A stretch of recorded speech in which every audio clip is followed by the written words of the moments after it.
आज सुनते हैं बृहस्पतिवार व्रत की कथा। तो एक बार बोलिए प्रेम से विष्णु भगवान की जय, लक्ष्मी माता की जय। की प्राचीन समय की बात है। भारत वर्ष में एक राजा राज्य करता था। वह बड़ा प्रतापी और दानी था। वह नित्य गरीबों और ब्राह्मणों की सेवा सहायता करता था। वह प्रतिदिन मंदिर में भगवान दर्शन करने जाता था, लेकिन यह उसकी रानी को अच्छा न लगता। न वह व्रत करती और न ही किसी को एक पैसा दान में देती। राजा को भी ऐसा करने से मना किया करती। एक समय की बात है कि राजा शिकार खेलने वन को चले गए। घर पर रानी और दासी थी। उस समय गुरु बृहस्पति साधु का रूप धारण कर राजा के दरवाजे पर भिक्षा मांगने आए। साधु ने रानी से भिक्षा मांगी तो वह कहने लगी, हे साधु महाराज, मैं इस दान और पुण्य से तंग आ गई हूँ। आप कोई ऐसा उपाय बताए जिससे यह सारा धन नष्ट हो जाए और मैं आराम से रह सकूं। साधु रूपी बृहस्पति देव ने कहा, हे देवी, तुम बड़ी विचित्र हो। संतान और धन से भी कोई दुखी होता है। अगर तुम्हारे पास अधिक धन है तो इसे शुभ कार्यों में लगाओ, जिससे तुम्हारे दोनों लोक सुधरे। परंतु साधु की इन बातों से रानी खुश नहीं हुई। उसने कहा कि मुझे ऐसे धन की आवश्यकता नहीं जिसे मैं दान में दूं तथा जिसको संभालने में ही मेरा सारा समय नष्ट हो जाए। साधु ने कहा, यदि तुम्हारी ऐसी इच्छा है तो जैसे मैं तुम्हें बताता हूँ तुम वैसे ही करना। बृहस्पतिवार के दिन तुम घर को गोबर से लिपना, अपने केसे को पीली मिट्टी से धोना, केसे को धोते समय स्नान करना, राजा से हजामत बनाने को कहना, भोजन में मांस मदिरा खाना, कपड़ा धोबी के यहाँ धुलने डालना। इस प्रकार 7 बृहस्पतिवार करने से तुम्हारा समस्त धन नष्ट हो जाएगा।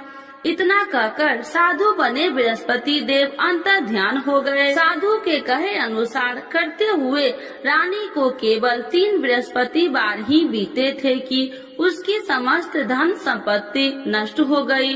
भोजन के लिए परिवार तरसने लगा। एक दिन राजा रानी से बोला, हे रानी, तुम यहीं रहो, मैं दूसरे देश को जाता हूँ, क्योंकि यहाँ पर मुझे सभी जानते हैं, इसीलिए मैं कोई छोटा कार्य नहीं कर सकता। ऐसा कहकर राजा परदेश चला गया। वहाँ वह जंगल से लकड़ियाँ काट कर लाता और शहर में बेचता। इस तरह वह अपना जीवन व्यतीत करने लगा। इधर राजा के बिना रानी और दासी दुखी रहने लगी। एक समय जब रानी और दासियों को 7 दिन बिना भोजन के रहना पड़ा तो रानी ने अपनी दासी से कहा, हे दासी, पास ही के नगर में मेरी बहन रहती है, वह बड़ी धनवान है, तू उसके पास जा और कुछ ले आ ताकि थोड़ा बहुत गुजर बसर हो जाए। दासी रानी की बहन के पास गई। उस दिन बृहस्पतिवार था। रानी की बहन उस समय बृहस्पतिवार की कथा सुन रही थी। दासी ने रानी की बहन को अपनी रानी का संदेश दिया, लेकिन रानी की बहन ने कोई उत्तर नहीं दिया। जब दासी को रानी की बहन से कोई उत्तर नहीं मिला तो वह बहुत दुखी हुई। उसे क्रोध भी आया। दासी ने वापस आकर रानी को सारी बात बता दी। सुनकर रानी ने अपने भाग्य को कोसा। उधर रानी की बहन ने सोचा कि मेरी बहन की दासी आई थी, परंतु मैं उससे नहीं बोली, इससे वह बहुत दुखी हुई होगी। कथा सुनकर और पूजन समाप्त कर वह अपनी बहन के घर गई और कहने लगी, हे बहन, मैं बृहस्पतिवार का व्रत कर रही थी, तुम्हारी दासी गई, परंतु जब तक कथा होती है तब तक न उठते हैं और न ही बोलते हैं, इसीलिए मैं नहीं बोली। कहो दासी क्यों गई थी? रानी बोली, बहन, हमारे घर अनाज नहीं था। ऐसा कहते कहते रानी की आंखें भर आई। उसने दासियों समेत भूखा रहने की बात भी अपनी बहन को बता दी। रानी की बहन बोली, बहन देखो, बृहस्पति देव भगवान सबकी मनोकामना पूर्ण करते हैं। देखो शायद तुम्हारे घर में अनाज रखा हो।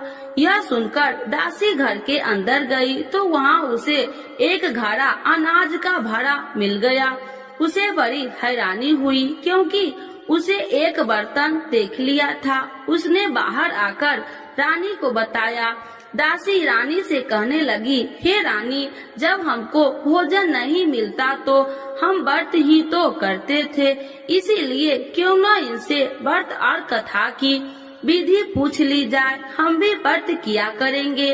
दासी के कहने पर रानी ने अपनी बहन से बृहस्पतिवार व्रत के बारे में पूछा।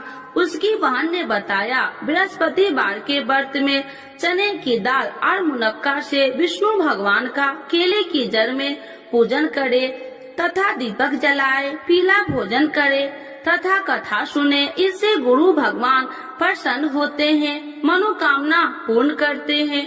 व्रत और पूजन की विधि बताकर रानी की बहन अपने घर लौट आई। रानी और दासी दोनों में निश्चय किया कि बृहस्पति देव भगवान का पूजन जरूर करेंगे। 7 रोज बाद जब बृहस्पतिवार आया तो उन्होंने व्रत रखा। घुड़सार में जाकर चना और गुड़ बिन लाई तथा उसकी दाल से केले की जड़ तथा विष्णु भगवान का पूजन किया। अब पीला भोजन कहाँ से लाए? दोनों बड़ी दुखी हुई, परंतु उन्होंने व्रत किया था, इसीलिए बृहस्पति देव भगवान प्रसन्न थे। एक साधारण व्यक्ति के रूप में वे दोनों थालों में सुंदर पीला भोजन लेकर आए और दासी को देकर बोली, हे दासी, यह भोजन तुम्हारे लिए और तुम्हारी रानी के लिए है, इसे तुम दोनों ग्रहण करना। दासी भोजन पाकर बहुत प्रसन्न हुई। उसने रानी को सारी बात बताई। उसके बाद से वे प्रत्येक बृहस्पतिवार को गुरु भगवान का व्रत और पूजन करने लगी। बृहस्पति भगवान की कृपा से उनके पास धन हो गया, परंतु रानी फिर पहले की तरह आलस करने लगी। तब दासी बोली, देखो रानी, तुम पहले भी इसी प्रकार आलस करती थी, तुम्हें धन रखने में कष्ट होता था, इस कारण सभी धन नष्ट हो गया। अब गुरु भगवान की कृपा से धन मिला है तो फिर तुम्हें आलस होता है। बड़ी मुसीबतों के बाद हमने ये धन पाया है, इसीलिए हमें दान पुण्य करना चाहिए। अब तुम भूखे मनुष्य को भोजन कराओ, प्याव लगवाओ, ब्राह्मणों को दान दो, कुआं, तालाब, बावड़ी आदि का निर्माण कराओ, मंदिर, पाठशाला बनाकर ज्ञान दो, कुमारी कन्याओं का विवाह करवाओ, अर्थात धन को शुभ कार्यों में खर्च करो, जिससे तुम्हारे कुल का यश बढ़ेगा तथा स्वर्ग की प्राप्ति हो और पितृ प्रसन्न हो। दासी की बात मानकर रानी शुभ कर्म में करने लगी, उसका यश फैलने लगा। एक दिन रानी और दासी आपस में विचार करने लगी कि जाने राजा किस दशा में होंगे, उनकी कोई खोज खबर भी नहीं है। उन्होंने श्रद्धा पूर्वक गुरु बृहस्पतिवार भगवान से प्रार्थना की, राजा जहाँ कहीं भी हो शीघ्र वापस आ जाए। उधर राजा परदेश में बहुत दुखी रहने लगा। वह प्रतिदिन जंगल से लकड़ियाँ बीन कर लाता और उसे शहर में बेचकर अपने दुखी जीवन को बड़ी कठिनता से व्यतीत करता। एक दिन दुखी हो अपनी पुरानी बातों को याद करके वह रोने लगा और उदास हो गया। उसी समय राजा के पास बृहस्पति देव साधु के भेष में आकर बोले, हे लकड़हारे, तुम इस सुनसान जंगल में किस चिंता में बैठे हो, मुझे बतलाओ। यह सुन राजा के नेत्रों में जल भर गया और साधु की वंदना कर राजा ने अपनी संपूर्ण कहानी सुना दी। महात्मा दयालु होते हैं। वे राजा से बोले, हे राजा, तुम्हारी पत्नी ने बृहस्पति देव के प्रति अपराध किया था, जिसके कारण तुम्हारी यह दशा हुई। अब तुम चिंता मत करो, भगवान तुम्हें पहले से अधिक धन देंगे। देखो, तुम्हारी पत्नी ने बृहस्पतिवार का व्रत प्रारंभ कर दिया है।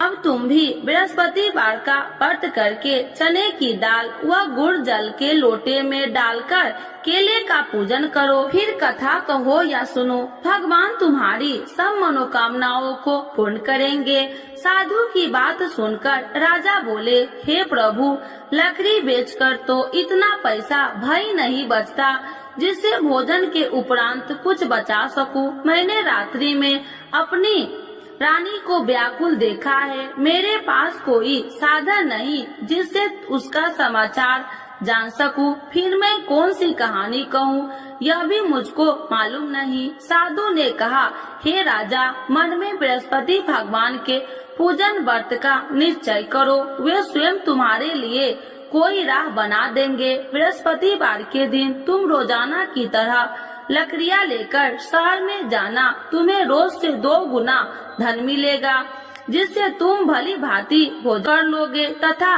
बृहस्पति देव की पूजा का सामान भी आ जाएगा। धीरे धीरे समय व्यतीत होने पर फिर बृहस्पतिवार का दिन आया। राजा जंगल से लकड़ियाँ काटकर शहर में बेचने लगा। उसे उस दिन और 2 दिनों से अधिक धन मिला। राजा ने चना गुड़ आदि लाकर बृहस्पतिवार का व्रत किया। उस दिन से उसके सभी कलेश दूर हुए।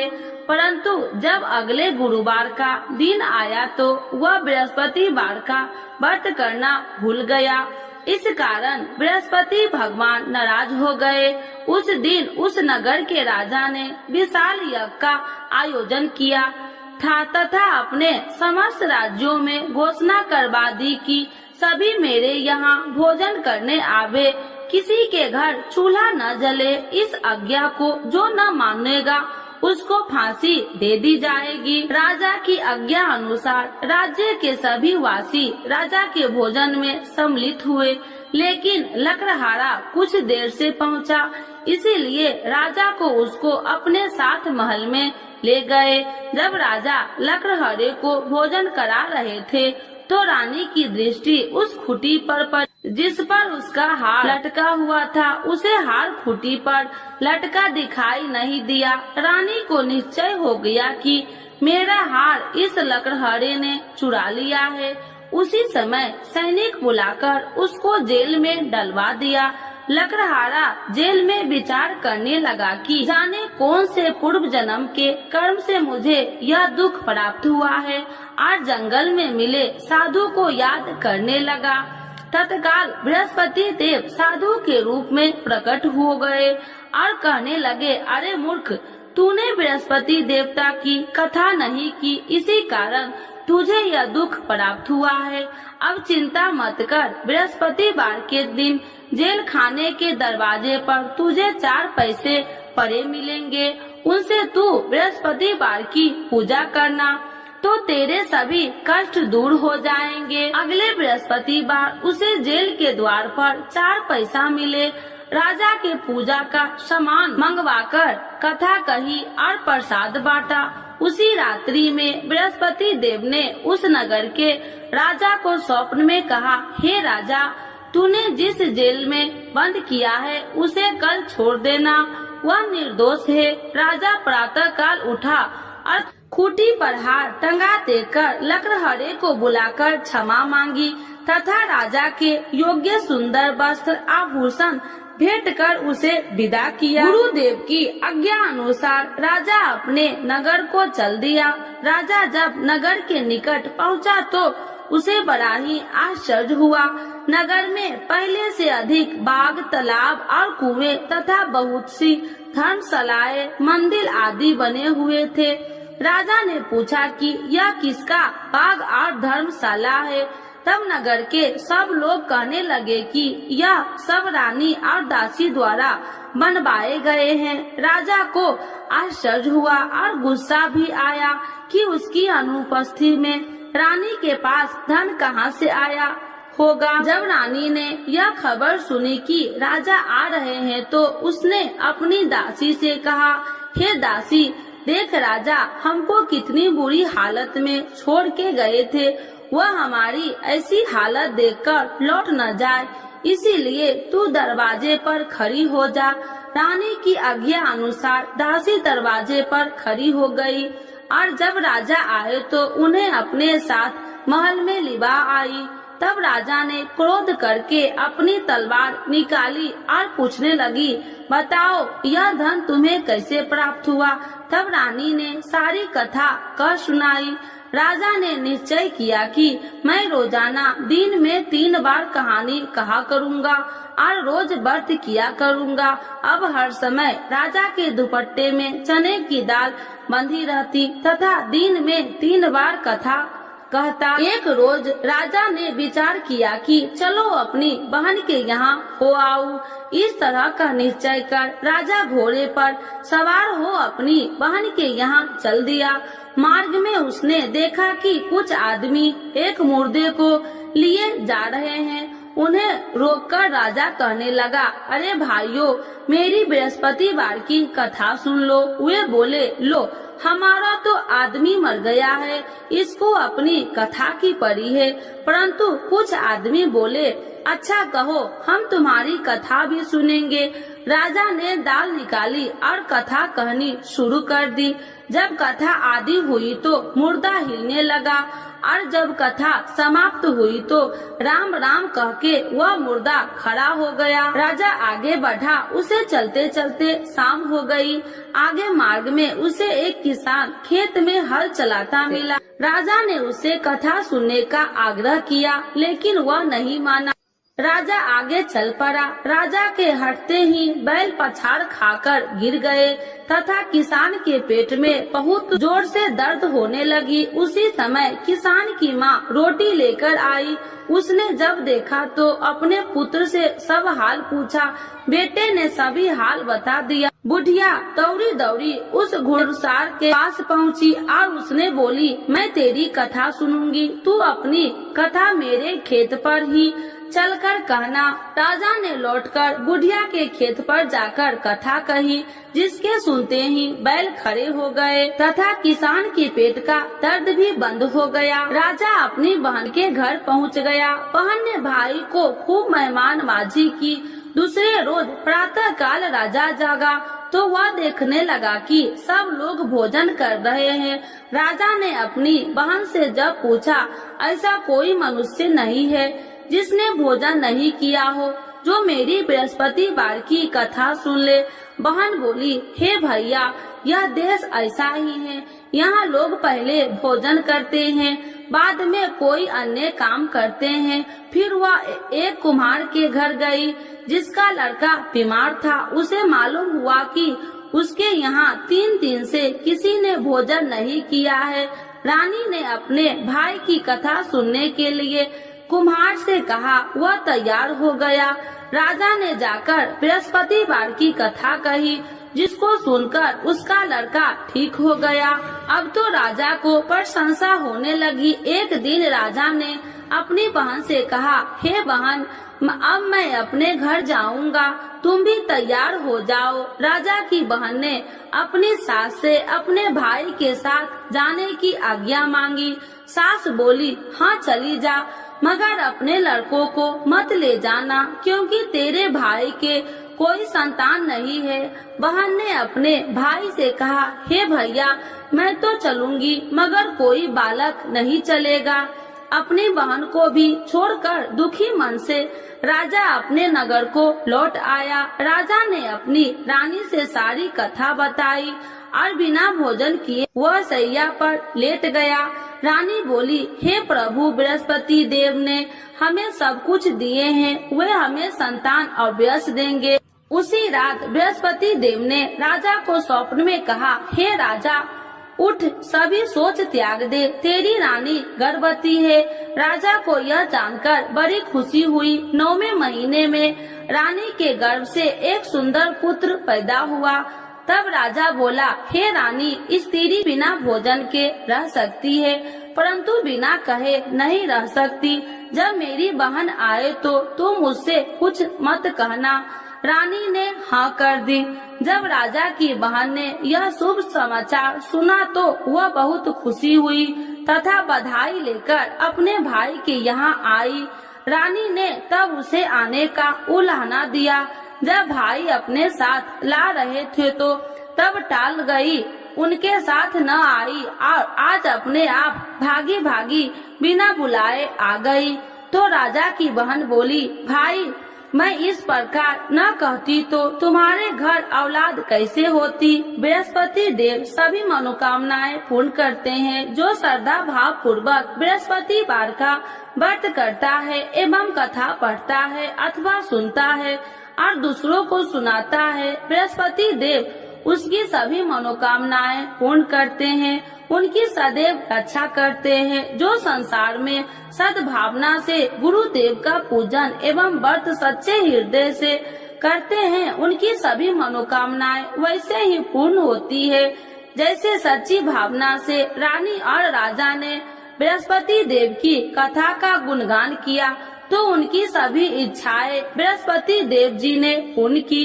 अनजाने में भी बृहस्पति देव की उपेक्षा न करे, ऐसा करने से सुख शांति नष्ट हो जाती है।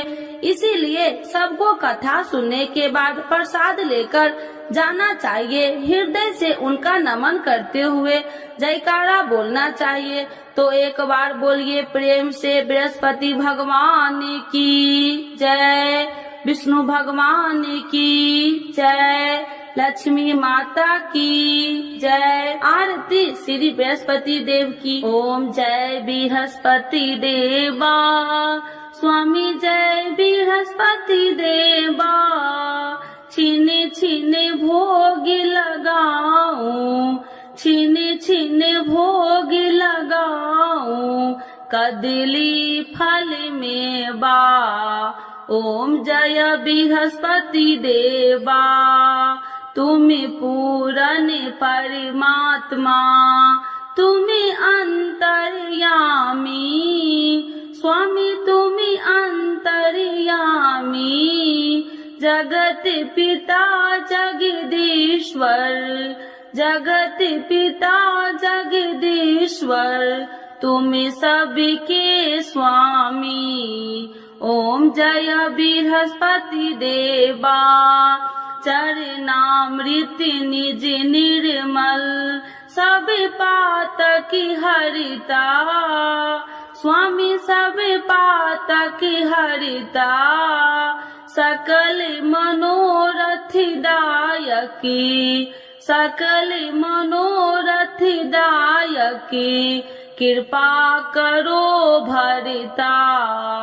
ओम जय बृहस्पति देवा, तन मन धन अर्पण कर, जो जन शरण पड़े, स्वामी जो जन शरण पड़े, प्रभु प्रकट तब हो करे, प्रभु प्रकट तब हो कर, आकर द्वार खड़े। ओम जय बृहस्पति देवा, दीन दयाल दयानिधि, भक्तन हितकारी, स्वामी भक्तन हितकारी, पाप दोष सब हरिता, पाप दोष सब हरिता, भव बंधन हारी। ओम जय बृहस्पति देवा, सकल मनोरथ दायकी, सब संशय तारो, स्वामी सब संशय तारो, विषय विकार मिटाओ, विषय विकार मिटाओ, संतन सुखकारी। ओम जय बृहस्पति देवा, जो कोई आरती तेरी प्रेम सहित गावे, स्वामी प्रेम सहित गावे, ज्येष्ठानंद बंद सो, ज्येष्ठानंद बंद सो, सो निश्चय पावे। ओम जय बृहस्पति देवा, स्वामी जय बृहस्पति देवा। बृहस्पति भगवान की जय, विष्णु भगवान की जय, लक्ष्मी माता की जय।